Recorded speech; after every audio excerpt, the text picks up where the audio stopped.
Hello, I'm Leonardo Puglisi. It's Sunday, the 22nd of May. You're watching 6 News. Our top stories tonight. Prime Minister Anthony Albanese, the Labor leader, claims victory overnight as the Liberals lose seats right across the country, especially in Victoria. No second miracle for Scott Morrison, who's now out this PM and will resign as Liberal leader. Plus, ban slide. The Greens make significant gains nationwide, with the party saying they're on track for their best results ever, with the crossbench expanding to at least 10 MPs as independents take seat after seat from the coalition. The UAP fails to win a House of Representatives seat again despite a massive advertising blitz as Craig Kelly loses his seat of Hughes, but the party may still be able to win a Senate seat in Victoria. And later on WAMN News, the latest election developments from Western Australia in key marginal seats and the Curtin electorate. Good evening, welcome to this special edition of 6 News. Nice to be back on the anchor desk after a few weeks off, but what a night it was last night and what a night it is tonight as results from the federal election keep pouring in. There are still plenty of seats in the balance and there are races too close to call, but what we do know is this: the coalition has lost after 9 years in government and Anthony Albanese will become Australia's 31st PM. Unlike 2019, the polls were right. Labor forming government and independents gaining significant support. Scott Morrison, one of 3 Liberal PMs since 2013, is out from the top job and now says he will resign as the Liberal leader but stay on as the member for Cook. That leaves the party to rebuild and reshape and prepare for opposition to what is set to be an increasingly diverse crossbench, with the Greens, independents and minor parties making significant gains. Reporter Lincoln Holmes begins our special coverage. After 9 years, now a change in government. Please welcome to the stage the man set to be the 31st Prime Minister of Australia. Labor claiming victory at around 11:30 PM last night in Sydney, following huge swings away from the Liberals. Okay. Thank you. Anthony Albanese is likely to be sworn in as the 31st Prime Minister of Australia tomorrow. He was met with huge cheers from supporters as he declared victory following Scott Morrison's speech earlier in the evening, where he announced he would resign as the Liberal leader but stay on as the member for Cook. It's a difficult night for Liberals and Nationals around the country, as nights like this always are. They are humbling, but so is victory. Victory is also humbling and always should be. Tonight, I've spoken to the Leader of the Opposition and the incoming Prime Minister, Anthony Albanese, and I've congratulated him on his election victory this evening. I know it's been a long night, but if we can dial it down a little bit.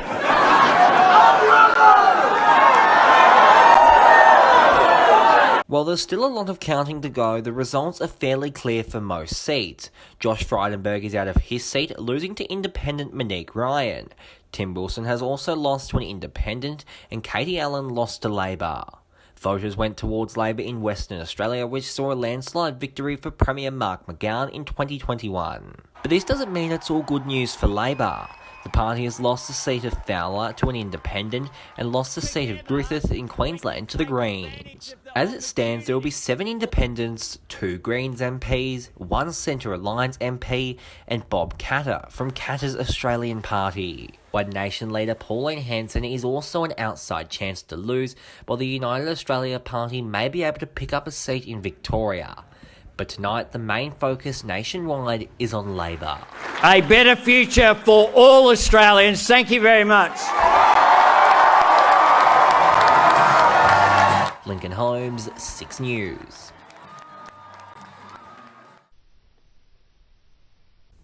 Greens leader Adam Bandt has labelled the election results a green slide, or Bandt slide if you will, with the party saying they are on track for their best results ever. In a statement, the party said that despite the challenges of a change of government election with a major swing from the Liberals to Labor and attention on the rise of the Teal independents, the Greens vote has grown to approximately 2 million people. Bandt has been re-elected in his seat of Melbourne, and the Greens have won the Queensland seat of Ryan, with possible wins in Griffith and Brisbane as well. Well, the seat of Dixon is at this stage still too close to call. Initial projections pointed to a victory for Labor's Ailey France, but incumbent Peter Dutton made significant ground last night. Overnight, the ALP again made up grounds, with the results currently neck and neck. Political reporter Roman McKinnon spoke to both the candidates on the ground and has the details. Peter Dutton might have retained his seat of Dixon for the 8th straight time, but that didn't come without fight from Labor's Ailey France. We're obviously the underdogs here in Dixon, but we've done everything we can to win this seat, and I'm feeling hopeful. Early last night, the ABC projected the Defence Minister Peter Dutton will lose his seat. I was actually at the Labor function all night as results streamed in. Early counting looked promising for Labor, which then showed Peter Dutton retaining his seat. Locals are worried about what the economy would do under Labor. The interest rates are always higher. We know that under Labor, unemployment's always higher. They always spend more, which means they tax more. And so people will be considering that when they vote today. We are incredibly close to removing Peter Dutton from office.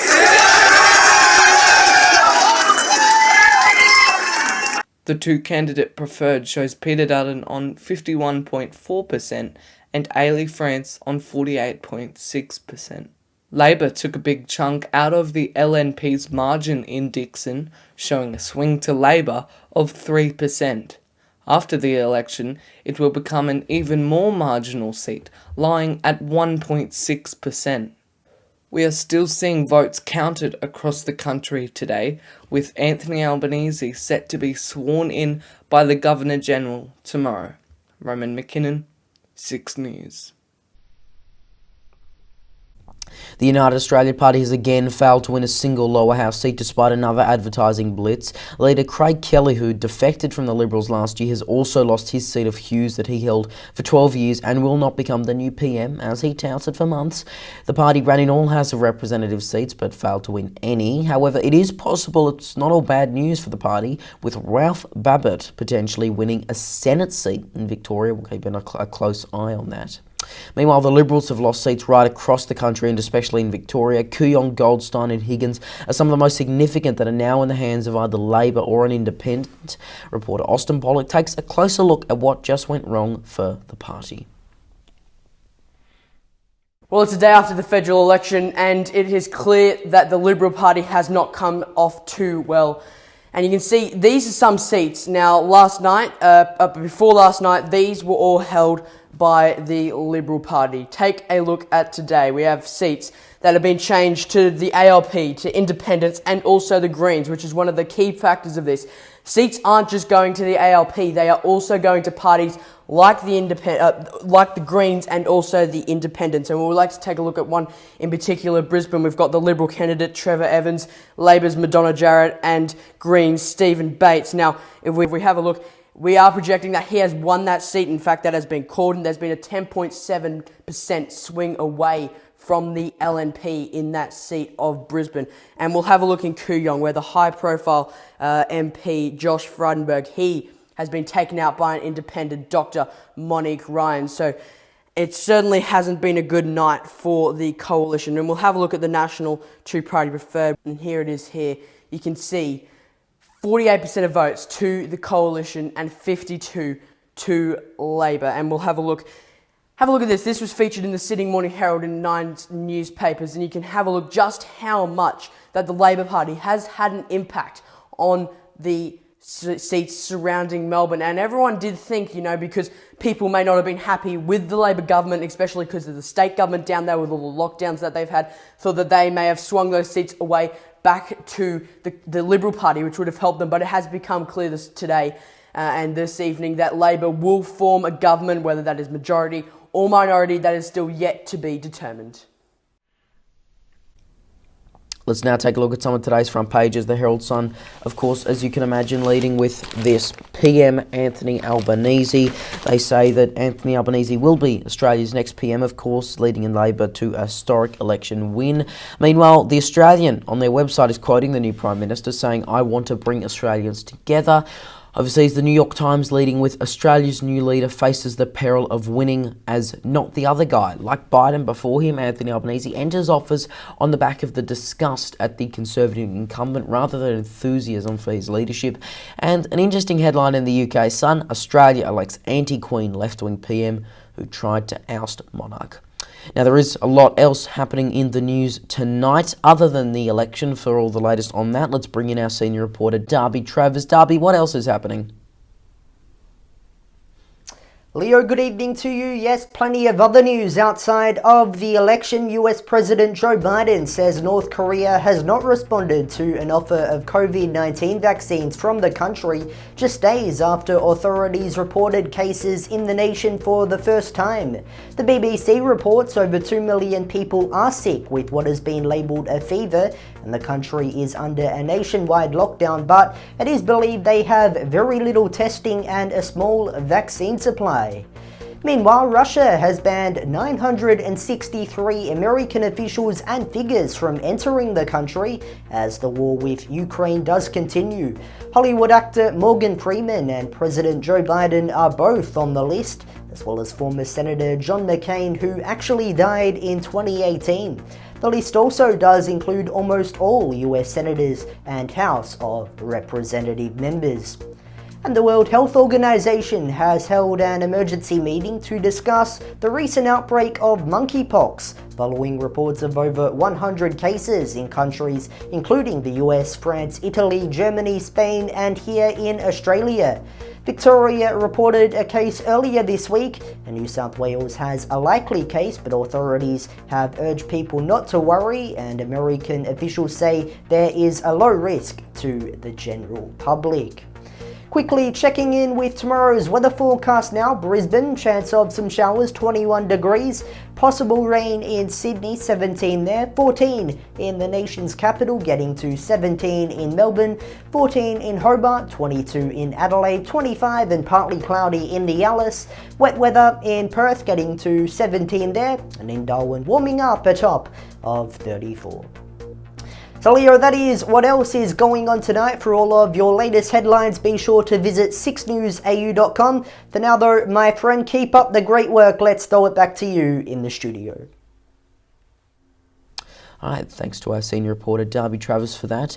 And that is 6 News for this Sunday evening. You can stay up to date with all the latest headlines by heading to our website 6newsau.com and by following us on social media, Facebook, Twitter, Instagram, TikTok and Lit.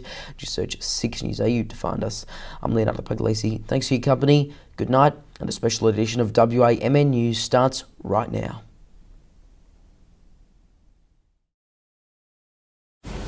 Thanks, Leo. Great show tonight. This is WAMN News. Good evening. I'm Ivan Lim. And I'm Maleva Fawn. Here are this week's top stories. How Western Australia played a key role in Anthony Albanese and Labor's historic election victory. A special report. Also tonight, my first vote, how WA's youth shaped the election result. And an election analysis from Peter Kennedy. Plus later, Dr. Andrew Miller's comment. This is The Evening News with Ivan Loom and Maleva Thorne. Good evening. Australia has a new Prime Minister with Anthony Albanese leading Labor to form a majority government for the first time in more than a decade. Western Australia has played a major role in this historic political climax as voters seek change, leaving Liberals losing many safe seats. Here's our combined report on how the election unfolded in Perth and Western Australia.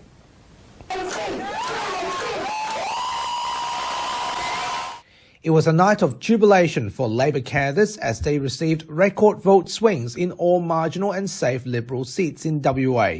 From Pearce all the way down to Tangney, they flipped from blue to red. Wanneroo Mayor Tracy Roberts won the seat of Pearce after Liberal MP Christian Porter decided not to recontest. Pearce, 31 years, this has been in the Liberal hands and it's now Labour. And I'm so incredibly proud to be that person. Liberals' Ben Morton lost to Labor's Sam Lim, Ken Wai was beaten by Tanya Lawrence, Christy McSweeney is beaten by Zanita Mascarenas in Swan. After a dramatic night, a significant expansion in WA's federal Labor family. In total, 12 MPs and senators front the media. Today is about celebrating these fabulous new Labor MPs which is step one of the two-step process that you've just outlined there, Jeff. But today it's about these guys, and congratulations again to all of you. You've done it. For the Liberal Party, their defeat is significant as their voter base in safe seats around the country shifted, leaving only one federal Liberal MP in the Perth metro area. Prime Minister Scott Morrison has stepped down after conceding defeat, and Labor's Anthony Albanese becomes the new Prime Minister. My Labor team will work every day to bring Australians together. And now for further developments in the Curtin electorate, Nelson Liu reports. The battle for the electorate of Curtin has been on a knife's edge, but now it's about to be decided. Independent candidate Kate Chaney has secured the previously safe Liberal Party seat, beating the incumbent holder Celia Hammond. Both Kate Chaney and Celia Hammond have been neck and neck during this election campaign, according to pre-election polls. Chaney says she would be optimistic about serving Curtin, no matter the result. As I said, climate change action and integrity are the two issues that the electorate has told me are really important. So they are the priorities I would take to Parliament in the first instance. She maintains there are long-term issues in the electorate that need to be addressed. I think the country is ready for a change, and I hope that I can hold whichever party to account if I do win the seat, to ensure that we're really focused on the long-term issues that we need to address. Meanwhile, Celia Hammond thanked her Liberal Party supporters in the electorate for backing her throughout her 3 years and during her election campaign. She said she respected outgoing Prime Minister Scott Morrison, who conceded defeat to new Labor Prime Minister Anthony Albanese. I'm committed to the Liberal values, and I'll be, whatever comes out of this election, I'll be committed to working within the party and helping it to gain strength and continue to serve Australia. The electorate has previously been the Liberal Party's blue ribbon seat, held on a margin of 13.9%. Nelson Liu, WAMN News. The Senate race, on the other hand, will take weeks to determine as preferences come into play. There are 6 major seats at stake as many minor parties fight for a chance, capitalising on the public's discontent with the major parties. We spoke to Greens and One Nation on their hopes of entering the Senate. Our priorities will be obviously sorting balance of power once we get it with the next government. So we'll be working hard on our 7 priorities that we've announced. Our leader did that during last week, and sorting out what we can negotiate with the next government. Well, we've set out a really clear agenda to the Australian people. It looks across the country from the initial results that they've endorsed that agenda with the largest Greens vote in history, which is something we can all be very proud of, and we will take that forward now to put it into action. Based on our projected primary vote and the distribution of preferences, we expect to win a Senate seat. But the whole thing about preferences is they're in the hands of the voters, so it's always difficult to know exactly how they would distribute them. And it belongs to them, not to the parties. Our system of democracy is a very good one, and obviously it's been challenged by the COVID pandemic. It's meant people haven't been able to get to vote. They've had to make allowances for people who are isolated and so on and so forth. But I think by and large it's allowed people to come out and express their political views. Young people's votes have been incredibly important during the election, with many of them making up their minds over climate change and cost of living issues. Eliza Turner turned 18 years old on polling day, having her first ever vote and a celebration drink on the same day. She shared with us exclusively about what shaped her vote. Eliza, congratulations. Thank you. You're turning 18 today. Yes. And you're voting today. Yes. And you're drinking today. Oh, hell You're going to experience adulthood and democracy all in one go today. Yes. How's it feel? Very daunting, honestly. Kind of just been sprung into the deep end, first day of adulthood, but looking forward to it. Pretty crazy coincidence, so going to brag about that for probably the rest of my life. Okay. Have you made up your mind? Yeah, pretty much. How long did it take you to make up your mind? Well, I kind of held my political beliefs all throughout, my life. So, it wasn't a super hard decision. I did want to educate myself more on the candidates before. So it took me about a week to kind of lock in who I was most comfortable voting for. When you look at the political contest, particularly is Morrison versus Albanese, Yes. if you have to choose between one of them, any one of them a bit more likeable to you or not really?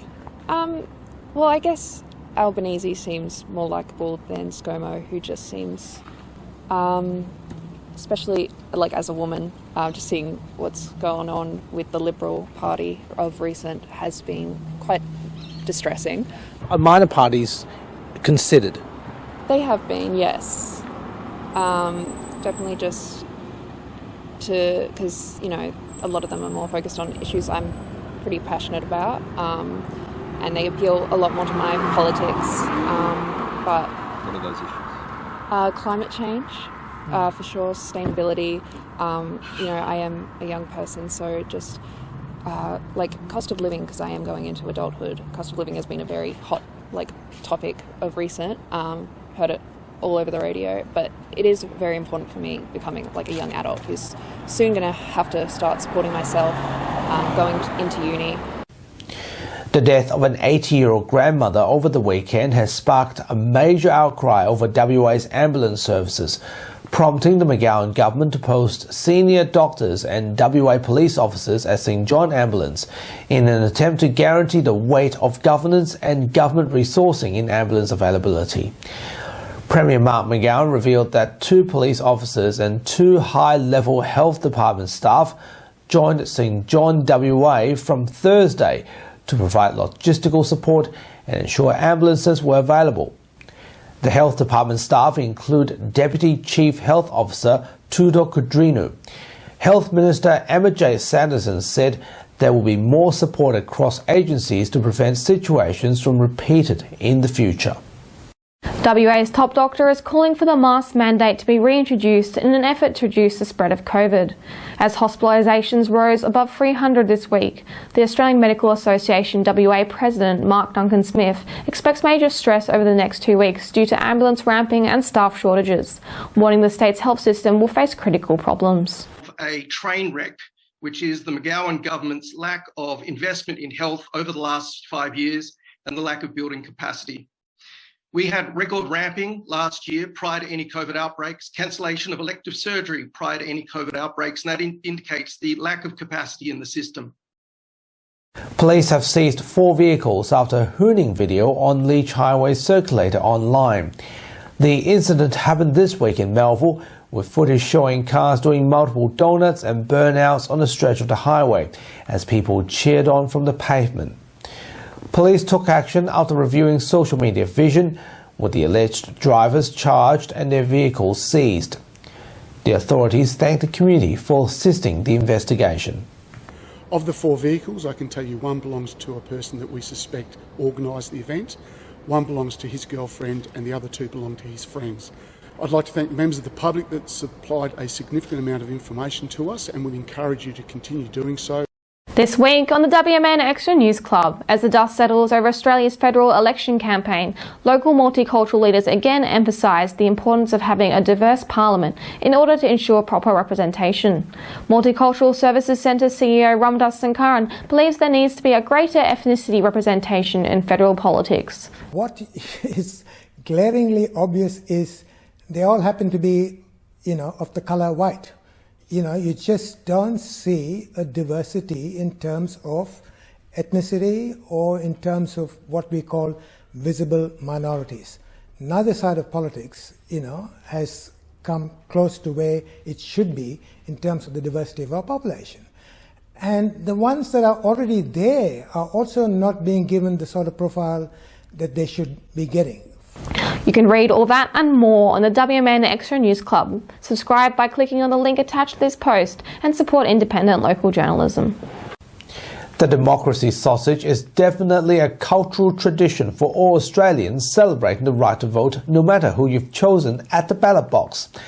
I don't know about you, but this weekend I had mine with triple sausage and triple onions.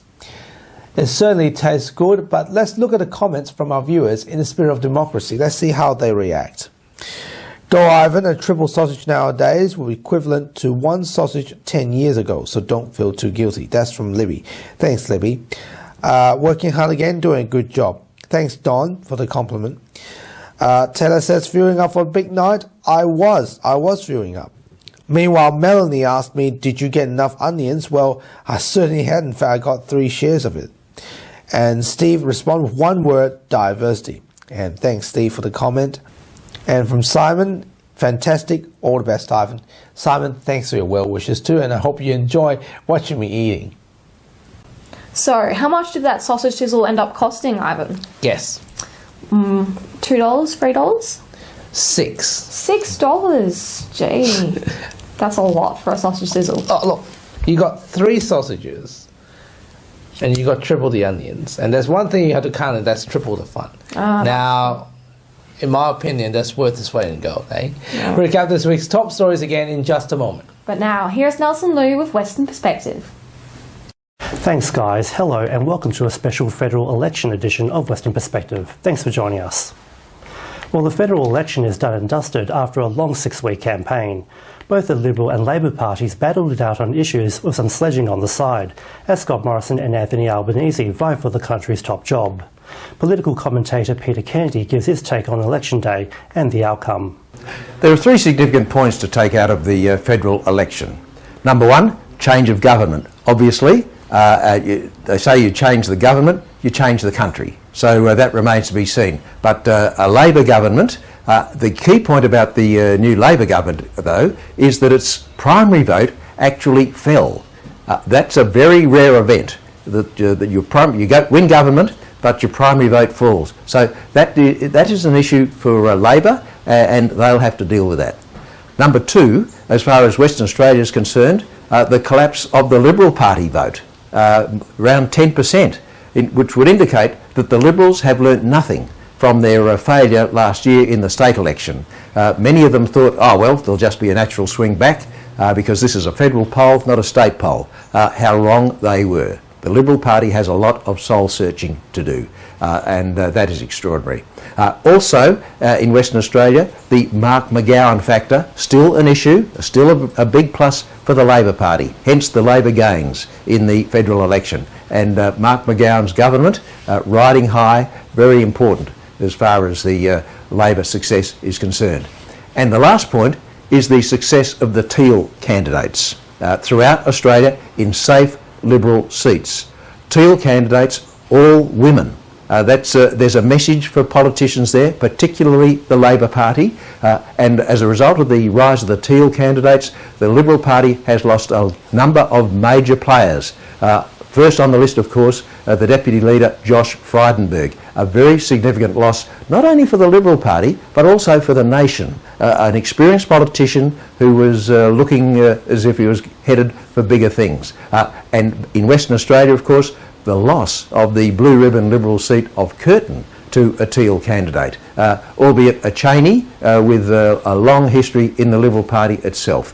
But the issue now is for the new government, the Albanese Labor government, to get on with the job. They've got major challenges, there's no doubt about that. The economy, obviously, but also in implementing the promises that they made during the election campaign. But the number 1 issue they have to face really is the economy. You've got rising interest rates, you've got the issue of the petrol prices that they've got to deal with in 3 or so months. Will they continue that excise discount that the Morrison government introduced? They're tough decisions that the government is going to have to make, and the focus, of course, will now be on them. But nevertheless, look, a watershed election. The country doesn't change government very often. This is the first time in 9 years. Going for your 4th term, it was a term too hard. Now the job is up to the Labor government and Mr Albanese, and also how he deals with the Teal candidates or the Teal members and the issues that they said were important to them. Issues like climate, integrity, very important, and such issues such as childcare and also aged care. The job is there. It's a big challenge for the incoming government. Are they up to it? And that's WP for this week. We'll be back again next time, but for now, it's back to you, Ivan and Melly. Thanks, Nelson. And that's our weekly news and current affairs. We have the latest news on our website, wamnews.com.au. Don't forget to subscribe to the WAMN Extra News Club so we can continue our work in the community. Full details on wamnews.com.au/news/extra. From Melly and myself, we wish you good health, good night. See you next Sunday. Thanks for watching.